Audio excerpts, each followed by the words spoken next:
Bendiciones, buenas tardes o la hora en la que te encuentres, en el que estás viendo este video. Damos gracias a Dios una vez más que nos permite, ¿verdad?, continuar con la enseñanza de las Escrituras. Sabemos bien que es una tarea ardua y que muchos siervos de Dios, que muchos teólogos, que muchas personas han dedicado sus vidas al estudio de la palabra y que sé que es de gran bendición para todos nosotros. Por eso el día de hoy, ¿verdad? Nosotros tenemos un discipulado, ¿verdad? Que a otras personas les ha costado construir. Entonces es importante que usted y yo siempre valoremos, que siempre podamos comprender que aquellas personas que hacen el sacrificio de enseñar, justamente eso es, ¿no? Un sacrificio.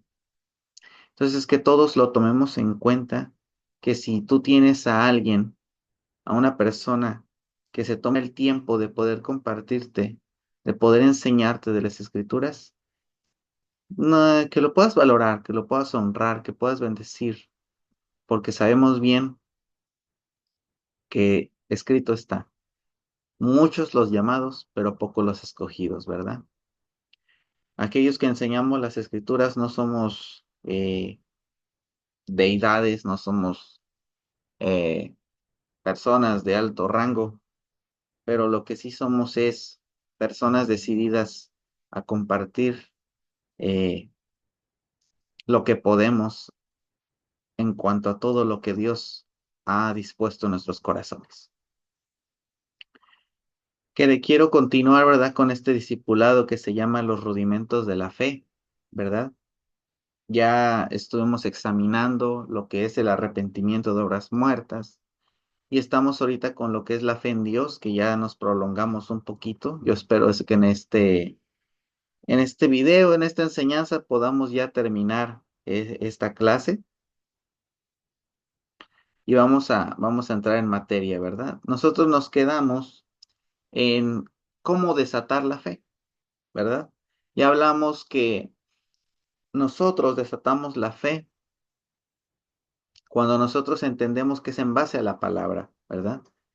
Entendimos que la fe no es en base a nuestro juicio, a nuestras propias opiniones, a nuestros propios deseos, a nuestras propias aspiraciones, sino que la fe funciona de acuerdo a la palabra, ¿verdad?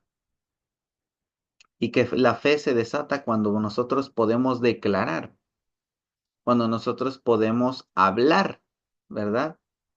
Según lo que el Señor ha puesto en nuestro corazón.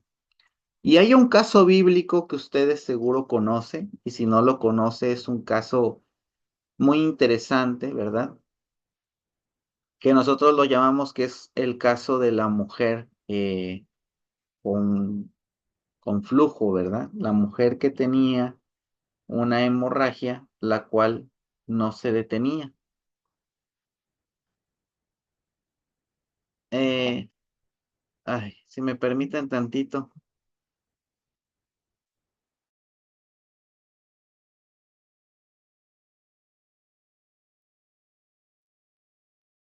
Una disculpa, es que hay unas interrupciones aquí, pero bueno. Entonces le comentaba, hay una historia, ¿verdad? Que es ¿cuál? La de la mujer de flujo. Y podemos leer su historia en el libro de Marcos, capítulo 5 versículo 25 al 34. Evangelio de Marcos, capítulo 5 versículo 25 al 34. Pero una mujer que desde hacía 12 años padecía de flujo de sangre y había sufrido mucho a manos de muchos médicos, le había gastado todo lo que tenía y de nada le había servido. Antes le iba peor. Cuando oyó hablar de Jesús, se acercó por detrás entre la multitud y tocó su manto, porque decía, si toco tan solo su manto, seré salva. Inmediatamente la fuente de su sangre se secó y sintió en el cuerpo que estaba sana de su azote. Luego Jesús, conociendo en sí mismo el poder que había salido de él, volviéndose a la multitud, preguntó, ¿quién ha tocado mis vestidos? Sus discípulos le dijeron, ¿ves que la multitud te aprieta y preguntas? ¿Quién me ha tocado? Pero él miraba alrededor para ver quién lo había hecho.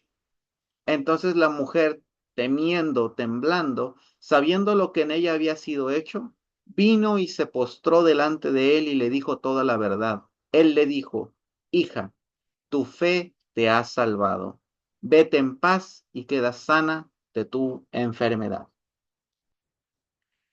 Aquí hay que comprender algo, amados hermanos. Dice que esta mujer dijo, si tan solo tocare su manto, seré salva. Ella así dispuso su fe. Entonces, a través de este pasaje, nosotros podemos entender de qué manera empleamos la fe. Esta mujer ya había escuchado de las obras que Jesús hacía. Sabía lo que Jesús declaraba, que él había venido a sanar, a libertad. Y esta mujer lo creyó, pero esta mujer le aplicó algo diferente. Esta mujer hizo algo que pocos nos atrevemos a hacer, que es que poder qué, atrevernos a creer. Entonces el Señor provoca nuestros corazones a través de una palabra para que nosotros creamos, para que nosotros crezcamos, para que podamos crecer según el Evangelio. En esta historia, ¿verdad? Vemos que esta mujer eh, dice que estaba en una condición desesperada. Ella ya había intentado todo, ¿verdad? Ella sabe que Jesús sanaba. Entonces ella hace un acto desesperado, ¿verdad? No le importó qué dijera la gente, porque obviamente ninguna mujer podía acercarse hacia un hombre, era muy mal visto. Así como la mujer que derramó un perfume a los pies de Jesús, así también, de esa manera. Entonces, al final de cuentas, ¿verdad? Eh, funcionó. Aquí quisiera aclarar algo, hermano, porque a veces muchos se toman de esto para lo que habíamos platicado anteriormente, ¿no?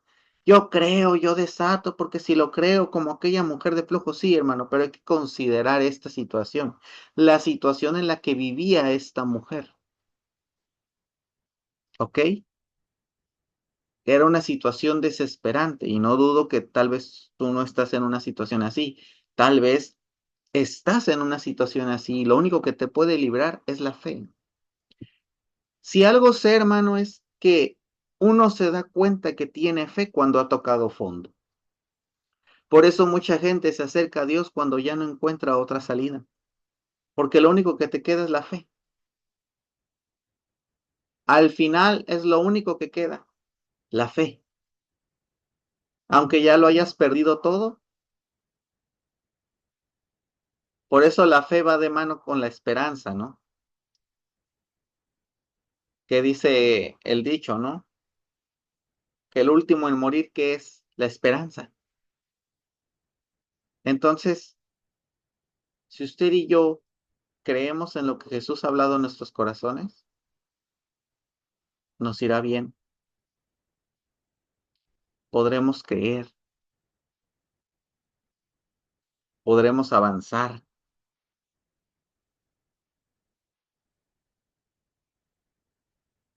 Ahora, hay que entender que ella que confesó al momento de actuar.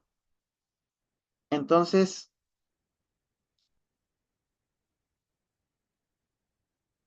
cuando nosotros creemos, Cuando nosotros abrazamos la fe, cuando nosotros estamos dispuestos a creer en aquello que el Señor ha puesto en nuestro corazón, podemos ver ese resultado.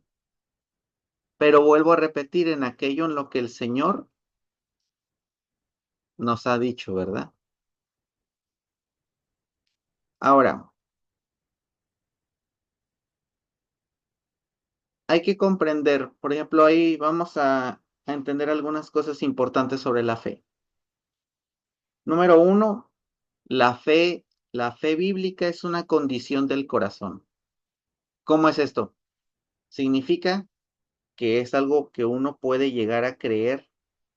Por eso dicen, ¿no? Por dentro, en el corazón. Por eso es parte de uno de los frutos del Espíritu Santo, que se cosechan como esas expresiones de bondad,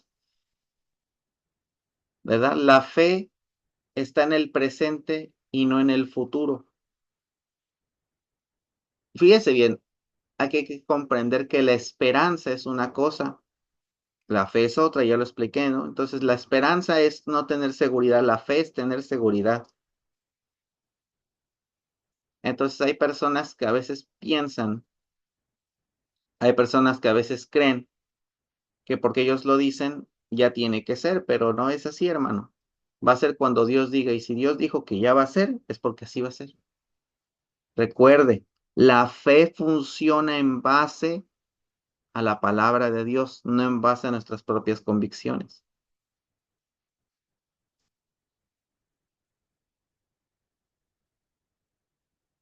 Ok, bueno. Esta parte ya más bien fue hoy como para poder reforzar, ¿verdad? Lo que ya hemos visto con respecto a la fe, que la fe no es más que nada, es algo que Dios ya puso en nosotros. La fe, ¿verdad? Quedamos de acuerdo que la Biblia dice que nos dio una medida de fe a todos. Entonces usted y yo debemos de creer en ello, abrazarlo. Y vuelvo a repetir, si Dios te lo dijo, es porque así va a ser. Ahora, la fe tiene sus enemigos y tiene sus obstáculos, ¿ok? Y obviamente algunos determinan, por ejemplo, si la fe es creer, ¿qué es lo contrario a creer? ¿Qué es lo contrario a la confianza? ¿Qué es lo contrario a la seguridad? La incredulidad, la duda, ¿verdad? Pero principalmente podríamos llamarlo así, incredulidad. La palabra que incrédulo. Creo que y tan solo de escuchar esa palabra se denota una palabra agresiva, una palabra fuerte, una palabra detonante, ¿verdad? ¿Por qué? Porque es una palabra que califica justamente a una persona que ha decidido cerrar su mente, cerrar su corazón, cerrar su espíritu y decir yo no creo nada. Mateo 14:31, al momento Jesús extendiendo la mano, extendiendo la mano, los sostuvo y le dijo, hombre de poca fe, ¿por qué dudaste? ¿Qué es lo que le dice, verdad, a Pedro cuando se estaba ahogando, ¿no? Al querer caminar sobre las aguas, ¿verdad? Entonces, aquí quiero aclarar, hermano, ay, perdón, cuando hablamos de duda, yo soy de las personas que defiende la duda. ¿Cómo que la duda? Se nos permite dudar ciertas cosas, ¿ok? Pero lo que no se te permite dudar es de la integridad misma de Dios. Un ejemplo, tú puedes, por ejemplo, es como el razonamiento, hermano.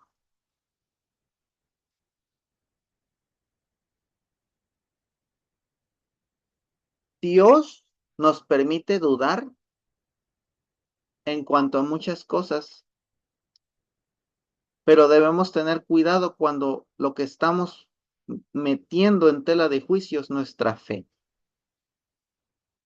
Una cosa es hacer preguntas, podríamos llamarlas teológicas, históricas, etcétera, pero también estar consciente que no ponga en riesgo tu fe. Aunque algo curioso, hermano, por ejemplo, hay personas que dicen, no, es que si investigas demasiado, pierdes la fe. Por ejemplo, hay casos de personas que por investigar demasiado se dieron cuenta de la veracidad de las escrituras y terminaron siendo creyentes. Entonces yo no creo que investigar sobre la palabra de Dios atiente contra tu fe. Pero ¿qué tipo de dudas son peligrosas? Mire, yo he comprendido que para que la duda pueda ser peligrosa, para que la duda pueda verdaderamente destruir, para que la duda verdaderamente pueda infringir, la duda trabaja de una forma que se mete en nuestro consciente para alejarnos de Dios. Si lo que tú estás dudando no te está acercando a Dios, sino al contrario te está alejando, entonces te das cuenta que tal vez es una pregunta que después tendrá su respuesta. Yo he aprendido, hermano, a ser paciente. Hay cosas que no necesitas saber en el momento, las sabrás después, las entenderás después. No quieras entender todo de un solo golpe. Nuestra mente no puede digerir tanto, ¿verdad? Entonces, amados, todos en algún momento peleamos con la duda. Todos en algún momento eh, estamos en esa orilla de la incredulidad. Es más, todos en algún momento, o aún siendo creyentes, también somos incrédulos, porque hay cosas en las cuales no creemos. Por ejemplo, hermano, hay cosas que a mí me cuestan trabajo creer hasta el día de hoy. Y sí, es la verdad. Hay cosas que digo, o sea, por ejemplo, hace poco escuché un testimonio de alguien cercano que dice o sea, estaba en una plática normal y ah, estaba declarando, ¿verdad? Que Dios le iba a proveer, que Dios le iba a bendecir. Y en medio de la plática casual,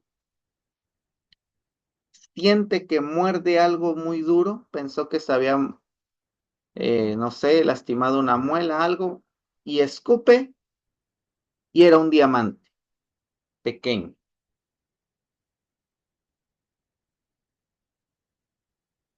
Y tú dices, a ver, ¿cómo?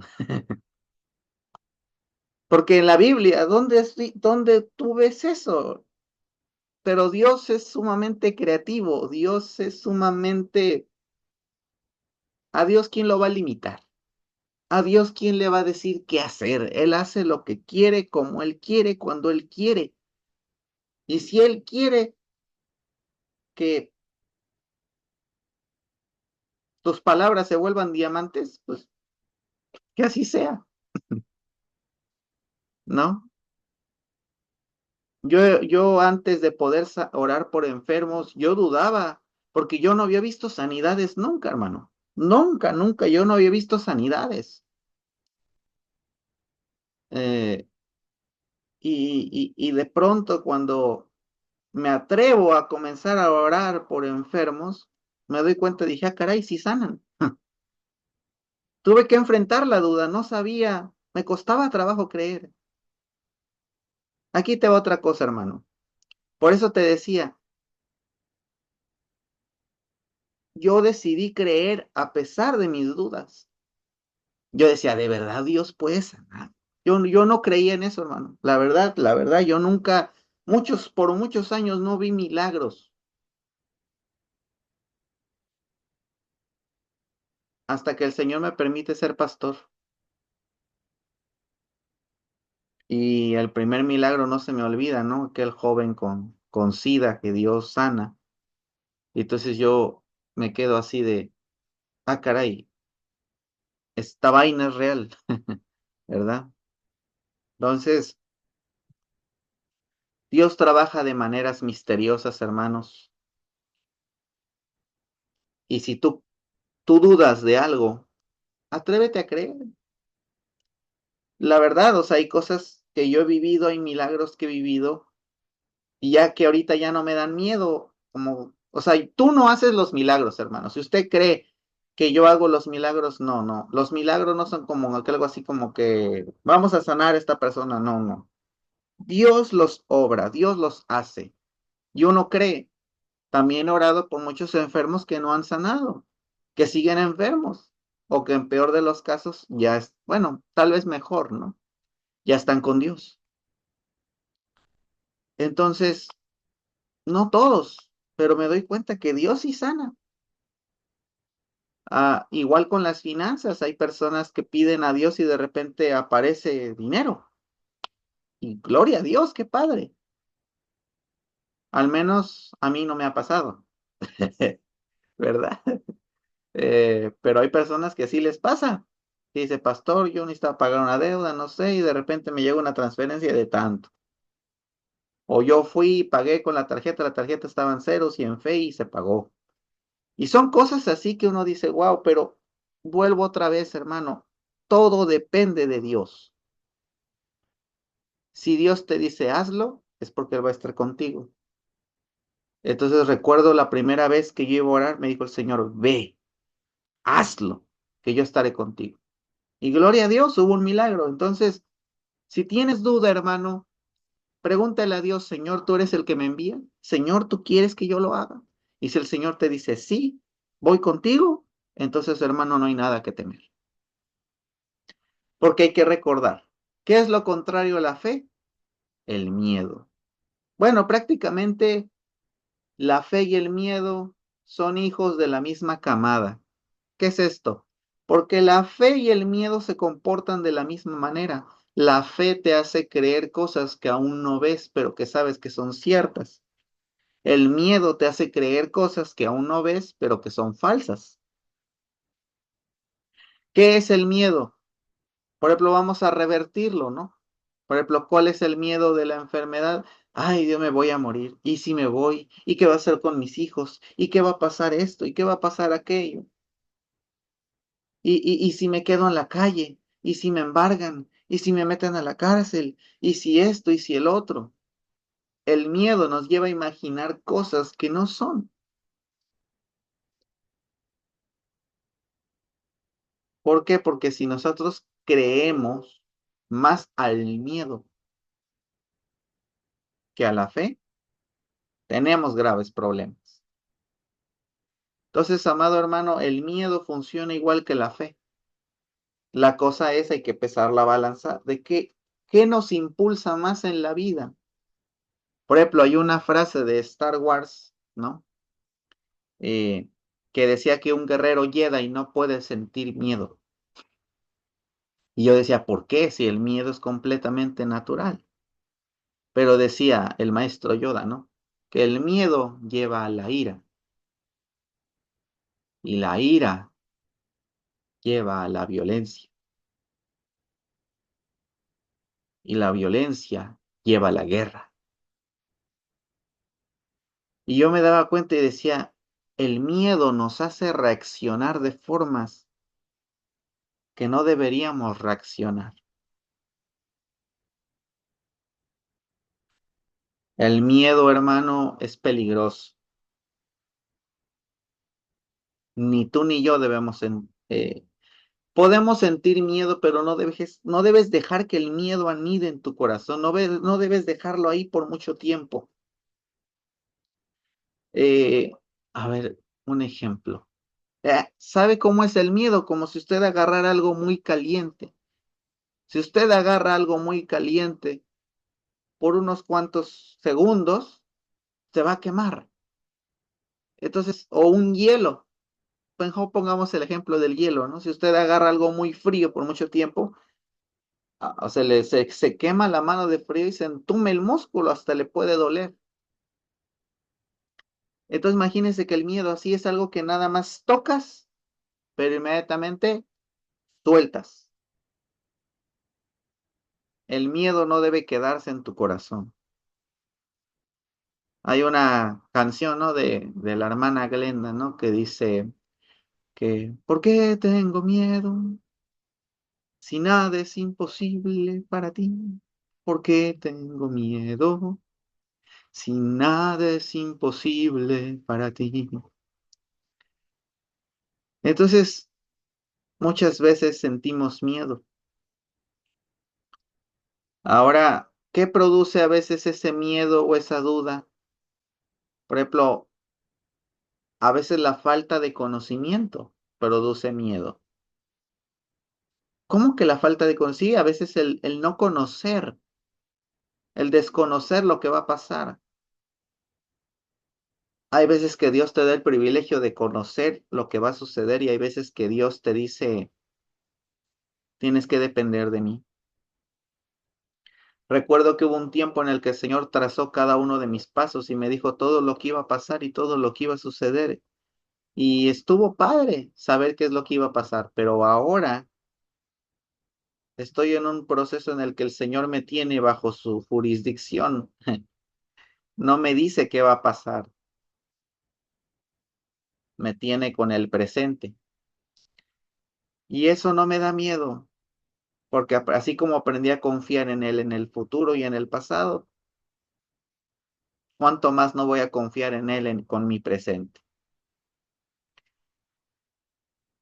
Entonces, hermano, usted y yo debemos abrazar la fe como un solo testimonio. Fíjese que aquí viene algo bonito y con esto voy a cerrar. El amor activa la fe. Gálatas 5:6, porque en Cristo Jesús ni la circuncisión vale algo ni la incircuncisión, sino la fe que obra por el amor, ¿verdad? Que dice, la persona que anda en amor se le activa la fe, puesto que el amor hace que la fe funcione. ¿Y en cuál amor debemos andar? En el amor de Dios. Si usted siente, y no solamente lo siente, sino cree en el amor de Dios, eso automáticamente activa una fe sobrenatural en usted. Ha habido cosas, como le digo, hermano, que yo he hecho por fe. ¿Y por qué por fe? Porque lo he hecho con mucha duda, con mucho miedo, pero en vez de dejar que la duda y el miedo me paralicen, he dicho, Señor, prefiero creer, prefiero,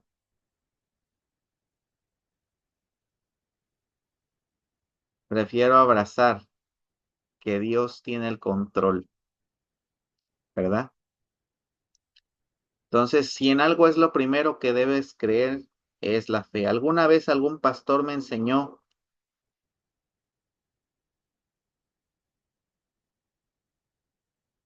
alguna vez algún pastor me enseñó y me dijo, Axel, yo contesté y me dijeron, ¿qué es lo primordial en en, en el evangelio? ¿Qué es lo primordial? ¿Qué es lo más importante? Y yo le dije, para mí lo más importante es el amor. Y él me dijo que no, que lo más importante era la obediencia. Pero aún así, yo insisto que lo más importante es el amor, porque escrito está,